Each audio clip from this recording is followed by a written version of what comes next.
ప్రభుత్వం ప్రతిష్టాత్మకంగా చేపట్టిన మూసీ రీజనరేషన్కి సంబంధించి గ్లోబల్ సమ్మిట్లో ప్రధాన ఆకర్షణగా నిలుస్తుంది మూసీ స్టాల్. ప్రస్తుతం మనం చూస్తున్నాం మూసీ స్టాల్ దగ్గర ఉన్నాం. ఒకసారి లోపలికి వెళ్ళి చూద్దాం. సో చాలా రియలిస్టిక్ ఫీలింగ్ మూసీ రీజనరేషన్ తర్వాత ఎలా ఉండబోతుంది, మూసీ సుందరీకరణ జరిగితే, మూసీ పునరుజ్జీవనం జరిగితే ఏ విధంగా ఉండబోతుంది అనేది ఈ స్టాల్లో చాలా స్పష్టంగా వివరించారు. చూడొచ్చు ఎంత రియలిస్టిక్ ఫీల్ ఉందో చూడొచ్చు. మూసీ సుందరీకరణ జరిగిన తర్వాత హైదరాబాద్ రోడ్లు ఎలా ఉంటాయి, హైదరాబాద్ ఆ మూసీ కారిడార్ అంతా ఎలా ఉంటుంది, ఇది కొన్ని రివర్ ఫ్రంట్ల దగ్గర ఉండే రియలిస్టిక్ వ్యూని చూపించే ప్రయత్నం చేసింది మూసీ స్టాల్ అంతా కూడా. ఒకసారి ఇటు పక్కన చూస్తే ఇది సౌత్ కొరియాలోని చంగిచియాన్ అట్లాగే హ్యాన్ రివర్ మోడల్ మనం ఇక్కడ చూస్తున్నాం. ప్రభుత్వం ఒక ప్రతినిధి బృందంతో సహా పర్యటించింది. సౌత్ కొరియాలోని సియోల్ చంగిచియాన్ నది రీజనరేషన్ చూసాం, అట్లాగే హ్యాన్ రివర్ రీజనరేషన్ చూసాం. అక్కడ రిక్రియేషన్ జోన్స్ వచ్చాయి, కన్వెన్షన్ సెంటర్స్ వచ్చాయి. So night life, Hyderabad night life ఏ విధంగా ఉండబోతుంది మూసీ రీజనరేషన్ తర్వాత అనేది ఇక్కడ చూస్తున్నాం. దాని పక్కనే ఎంత పెద్ద పార్క్స్ వచ్చినాయి, వాకింగ్ ట్రాక్స్ వచ్చాయి, సైక్లింగ్ ట్రాక్స్ వచ్చాయి. సో ఇలా ఉండబోతుంది అనేది చూపించారు. సో ఇక్కడ ఒక ఏవీని ఇక్కడ క్రియేట్ చేశారు.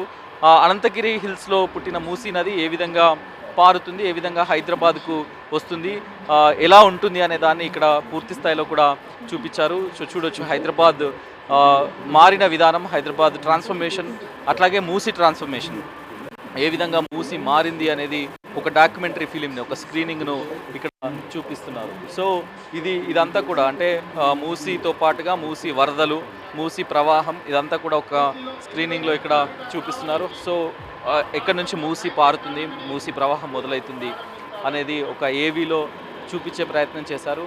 సో అనంతగిరి హిల్స్లో పుట్టిన మూసీ నది హైదరాబాద్ మీదిగా ఏ విధంగా ప్రవహిస్తుంది అనేది మొత్తం కూడా ఒక ఏవీ క్రియేషన్, అట్లాగే డ్రోన్ షాట్స్ ద్వారా ఈ డాక్యుమెంటరీలో వివరించే ప్రయత్నం చేశారు. అనంతగిరి హిల్స్ మనకు అక్కడ కనబడుతున్నాయి.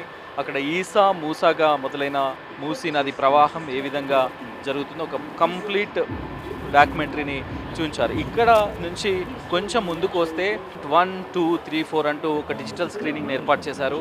సో ఇది ఇంకా ఇక్కడ ఈ డిస్ప్లేలో ఇక్కడ మనం నిల్చుంటే సో మూసీకి సంబంధించిన కంప్లీట్ డిపిఆర్ ఇక్కడ మనకు కనిపిస్తుంది. సో ఇది స్టాల్లో ఇది చాలా ప్రత్యేకమైనదిగా చెప్పొచ్చు. ఇక్కడ ఇంకొక ఇంట్రెస్టింగ్ అంశం ఇది ఇక్కడ మీరు చూడొచ్చు. దీన్ని ఇక్కడ మనం ఇట్లా రొటేట్ చేస్తే మూసీకి సంబంధించిన river diversion, construction of Purana pool, అట్లాగే ఈ ఆప్షన్ సి, డి ఇట్లాంటి ఆప్షన్స్తో ఒక క్విజ్ని కూడా వచ్చిన వాళ్ళు పార్టిసిపేట్ చేయడానికి ఒక క్విజ్ కూడా ఏర్పాటు చేశారు. క్లిక్ అనే ఏ ఇమేజ్ ఇక్కడ మనం స్టార్ట్ నొక్కగానే మన మెయిల్ స్టార్ట్, మన ఫోటో తీసుకోవడానికి నెక్స్ట్. సో ఇక్కడ మనం నిలబడితే మన ఫోటో వచ్చేస్తుంది. ఏఐలో ఎలా ఉండబోతుందో కెమెరామెన్స్ అన్నీ ఉన్నారు వెనకాల. ఆ ఫోటో ఎట్లా వస్తుందో చూడొచ్చు. దీన్ని సబ్మిట్ చేయగానే ఇక్కడ ఒక క్యూఆర్ కోడ్ వస్తుంది. ఆ క్యూఆర్ కోడ్లో ఏ ఇమేజ్ ఏ విధంగా ఉంటుంది అనేది కూడా ఆ ఇమేజ్ జనరేట్ అయిపోతుంది. సో ఇది వాళ్ళ ఫోన్లలో స్కాన్ చేసుకొని సో డౌన్లోడ్ చేసుకోవచ్చు. ఇది ఒక ఫోటో సెషన్ కోసం ఇది పెట్టారు. సో ఓవరాల్ ఇంట్రెస్టింగ్ అంతా పెట్టారు. చూడొచ్చు ఆ ఫోటోని అక్కడ డౌన్లోడ్ చేసుకోవాలి ఫుల్ ఫోటో అంటూ ఆ క్యూఆర్ కోడ్ని అక్కడ ఇచ్చారు. సో ఇది మొత్తం కూడా ఒక ఇంట్రెస్టింగ్ స్టాల్గా దీన్ని చెప్పొచ్చు, మూసీ రీజనరేషన్ స్టాల్ని, మూసీ స్టాల్ని. సో చాలా రకాల స్టాల్స్ ఇట్లానే ఉన్నాయి. సో ఇంతే ఇంట్రెస్టింగ్గా క్రియేట్ చేశారు. వచ్చే వాళ్ళకి కంప్లీట్ విజన్ని ఆవిష్కరించేలాగా ఇది క్రియేట్ చేశారు.